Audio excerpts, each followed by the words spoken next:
Part 3 की starting में हमें दिखाया जाता है कि जब डे सोया होता है तो मुक उसके बहुत ही ज़्यादा करीब आता है। डे उससे कहता है कि तुम मुझे इस तरह से घूर के क्यों देख रहे हो?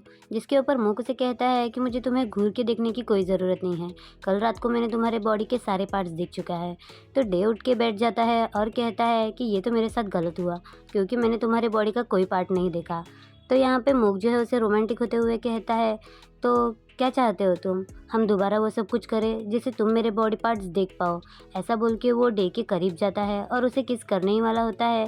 तो डे उस अपनी उंगली जो है बीच में ला देता है और कहता है कि जो कुछ भी हमारे बीच में हुआ है वो बस एक बार ही होगा। तो मोक उसे टीज करते हुए कहता है, क्या तुम्हें सच में लगता है कि हमारे बीच में ये वो सब सिर्फ एक बार ही होगा? और ऐसा बोल के वो डे को बहुत ही ज़्यादा किसेस करने लगता है। फिर सीन शिफ्ट होता है, हमें नेक्स्ट मॉर्निंग का दिखाया जाता है जहाँ पे मोक चेरी से थैंक्स कह रहा होता है और कहता है कि जब हम बैंकॉक पहुँच जाएंगे तो तुम्हें तुम्हारे पैसे दे देंगे। चेरी कहती है कोई बात नहीं। फिर वो आसमान की तरफ देखते हुए कहती है कि आज धूप बहुत ज़्यादा है और शायद बारिश भी गिरेगी। तो कैसा होगा ना अगर मौसम अच्छा हो तो। उसके ऊपर डे कहता है कि मुझे लगता है आज कुछ बहुत अच्छा होने वाला है। चेरी उनको लास्ट ट्विलाइट वाली बुक देते हुए कहती है कि ये मुझे डेविड ने दी थी। जब मोक उस बुक को देखता है तो कहता है कि इसमें लास्ट पेज भी अवेलेबल है और इस पे डेविड के ऑटोग्राफ भी है। चेरी, ये तुम हमें क्यों दे रही हो? शायद ये तुम्हारे लिए बहुत ज़्यादा इंपॉर्टेंट होगा। तो चेरी उस ऑटोग्राफ वाले पेज को फाड़ के उनको बुक दे देती है और कहती है कि शायद ये तुम लोगों के लिए बहुत ही ज़्यादा इंपॉर्टेंट है। डे पूछता है, चेरी क्या इस बुक की हैप्पी एंडिंग है? तो चेरी बुक छीनते हुए कहती है कि तुम खुद से क्यों नहीं जान लेते, मेरी बुक मुझे वापस दो। ऐसे ही उनकी थोड़ी सी मस्ती चलती है। उसके बाद मुक कहता है कि चलो अब हम चलते हैं, तुम टच में रहना। तो चेरी भी उन्हें हाँ बोलते हुए गुड बाय विश करती है और डे और मुक जो है वो अपनी जर्नी के लिए निकल जाते हैं। कुछ देर तक ट्रैवल करने के बाद वो लोग डेस्टिनेशन पे पहुंच जाते हैं। मोक जगह को देखते हुए कहता है कि ये इतनी ऊंची भी नहीं लग रही है जितना बुक में दिखाया जा रहा है। जिसके ऊपर डेव से कहता है, तुम्हें क्या लगता है हम कुछ क्रेजी सा कर रहे हैं क्या? मोक कहता है कि हाँ, हम क्रेजी सा तो कर रहे हैं, लेकिन मुझे ऐसा लगता है जब हम उस जगह पर पहुंच जाएंगे ना, तब हमें रिवॉर्ड के तौर पे एक बहुत ही खूबसूरत सा नज़ारा देखने को मिलेगा। तो क्या तुम रेडी हो? ऐसा बोल के वो डे का हाथ पकड़ता है और वो लोग जो है वो जंगल के रास्ते से पहाड़ चढ़ने लगते हैं। कुछ देर चलने के बाद डे थक जाता है तो मोक उसे बिठाता है और पानी पीने के लिए देता है। तभी मोक के फ़ोन पे नाइट की कॉल आती है। मोक डे से झूठ कहता है कि पुरजय का फ़ोन है, मैं साइड में बात करता हूँ। ऐसा बोल के जब वो बात करने के लिए जाता है तो नाइट उससे पूछता है कि तुम लोग कहाँ पे हो? मोक कहता है कि मुझे और एक दिन चाहिए। नाइट गुस्से में कहता है, तुम पागल हो चुके हो क्या? मॉम आज रात को वापस आने वाली है, डे को लेकर जल्दी से जल्दी आ जाओ। मोक कहता है कि मैं नहीं आऊँगा। ऐसा बोल के वो फ़ोन कट कर देता है और डे के पास चला जाता है और वो डे से कहता है कि कोई बात नहीं है, सिर्फ पोर्चाई का फ़ोन था। डे कहता है कि तुम मुझसे झूठ मत कहो, मुझे पता है कि नाइट का कॉल था, हमें घर जाना चाहिए। मोक कहता है कि नहीं, इतने दूर आने के बाद हम घर नहीं जा सकते। डे कहता है कि हम फिर कभी यहाँ पे आ जाएंगे। मोक कहता है कि मुझे पता है तुम्हारे आंखों की रोशनी जा रही है, तुम्हें सच में लगता है कि हम दोबारा ये सब देख पाएंगे। डे कहता है कि जिस दिन मैं डेथ से मिला था उसी दिन मेरी आंखों की रोशनी पूरी तरह से जा चुकी थी। मुझे तो ये भी नहीं पता कि जब हम टॉप पर पहुँचेंगे तब मैं वो नज़ारा देख भी पाऊँगा या नहीं। तो मोक उसका हाथ पकड़ने लगता है। डे उससे कहता है कि मॉम आज घर पे आने वाली है, मैं नहीं चाहता कि कल कोई तमाशा हो।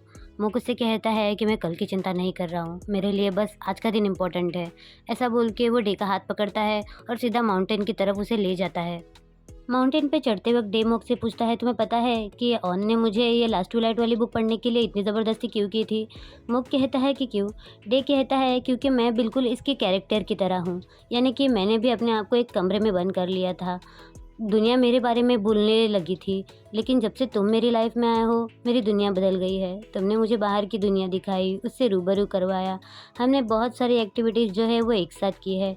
मोक कहता है कि जब मैं पहली बार तुम्हारे पास आया था तब तो तुम मुझ पर बहुत ज़्यादा चिल्ला रहे थे, हम दोनों के बीच में बिल्कुल भी नहीं बन रही थी। इसी तरह हमें उनके कुछ प्यारे से मोमेंट दिखाए जाते हैं और ऐसे ही गिरते पड़ते वो लोग जो है वो डेस्टिनेशन पे पहुंच जाते हैं। लेकिन यहाँ पे रेनी क्लाउड होने की वजह से जिस तरह से बुक में दिखाया गया था उस तरह का नज़ारा यहाँ पे उन्हें नहीं दिखता। डे कहता है कि जब तक लास्ट लाइट नहीं आती तब तक तुम मुझे एंडिंग पढ़ के दिखाओ। तो मोक उसकी बात मानते हुए एंडिंग पढ़ने लगता है। मोक पढ़ता है कि मी के बारे में यहाँ पे लिखा था कि जब वो लास्ट टाइम इस माउंटेन पे आई थी, उसने जब वो लास्ट लाइट देखी उसके बाद धीरे धीरे उसकी बॉडी जो है वो स्टोन की बनने लगी और आखिर में लास्ट लाइट के साथ साथ वो स्टोन की बन गई। ये एंडिंग देखने के बाद मोक को बिल्कुल भी अच्छा नहीं लगता। वो कहता है क्या बकवास एंडिंग है, मुझे बिल्कुल भी पसंद नहीं आई है, उसने ऐसा क्यों लिखा? डे कहता कहता है कि मुझे क्या पता, तुम्हें डेविड को पूछना चाहिए, लेकिन अगर तुम मेरे पॉइंट ऑफ व्यू से देखो तो मुझे ये एंडिंग पसंद आई। डे कहता है कि शायद डेविड को ये लग रहा होगा कि उसकी बेटी को कोई भूले ना, क्योंकि अब वो गायब नहीं होगी, जबकि वो पत्थर की बन चुकी है तो वो सबके सामने ही रहेगी।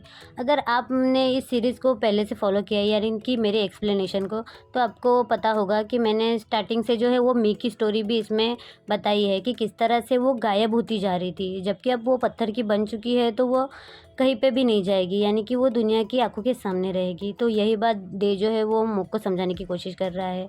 तो मुक उसकी बात पे एग्री करते हुए उस बुक की तरफ देखने लगता है और कहता है कि तुम सच कह रहे हो, ये नज़ारा सच में बहुत ही ज़्यादा खूबसूरत है, इस दुनिया का सबसे खूबसूरत नज़ारा। डे कहता है कि डेविड ने भी शायद आखिरी बार इसी नज़ारे को देखा होगा और ये एंडिंग लिखी है।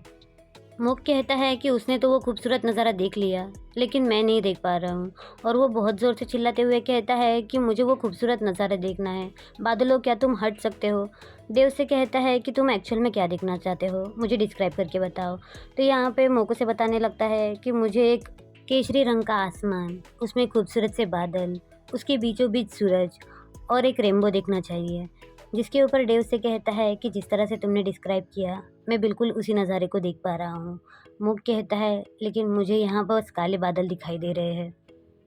डे कहता है कि तुम्हारी आंखें बंद करो और जिस तरह से मैं कहता हूँ उस तरह सीखने की कोशिश करो, तुम्हें बिल्कुल वही नज़ारा दिखाई देगा जो मैं तुम्हें बता रहा हूँ। तो मुक अपनी आंखें बंद करता है और डे कहता है कि देखो, अब तुम्हें ऑरेंज आसमान दिखाई दे रहा है, उसके बीच में सूरज है, बहुत सारे रेनबोज है। मुक कहता है कि तुमने सच कहा, बिल्कुल मुझे वही नज़ारा दिख रहा है। और क्या तुमने अपनी सारी इमेजेस देख ली? डे उससे कहता है कि नहीं, अभी भी आखिरी इमेज देखना बाकी है। और वो मुक का चेहरा अपनी तरफ करते हुए उसे कहता है, क्या तुम स्माइल कर रहे हो? यहाँ पे मुक जो है वो रो रहा होता है, फिर भी वो उसे कहता है कि हाँ मैं स्माइल कर रहा हूँ। डे कहता है कि मुझसे झूठ मत कहो।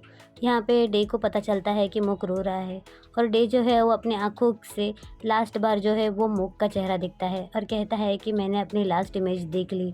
उसके बाद डे जो है वो हमेशा के लिए ब्लाइंड हो जाता है। इस मोमेंट पे ना दोनों बहुत ही ज़्यादा रोते हैं और ये काफ़ी इमोशनल मोमेंट था। मुझे नहीं पता कि बाकी लोगों ने आपको ये सीरीज़ किस तरह से एक्सप्लेन की थी, लेकिन मैं जो है इस मोमेंट को बहुत अच्छे से एक्सप्लेन करना चाहती थी। हालाँकि मैं पूरे सीरीज़ को ही बहुत अच्छे से एक्सप्लेन करना चाहती थी। अभी बस इसके 3 एपिसोड बाकी है, जो कि मैं नेक्स्ट वीक तक कंप्लीट कर दूँगी। तो प्लीज़ इस सीरीज़ पे बहुत ज़्यादा प्यार दिखाइए, और मैं अपनी सीरीज़ जो है वो बिल्कुल शॉर्टकट में नहीं करती, मैं लॉन्ग वीडियोज़ बनाती हूँ, इसके लिए सपोर्ट कीजिए। Thank you.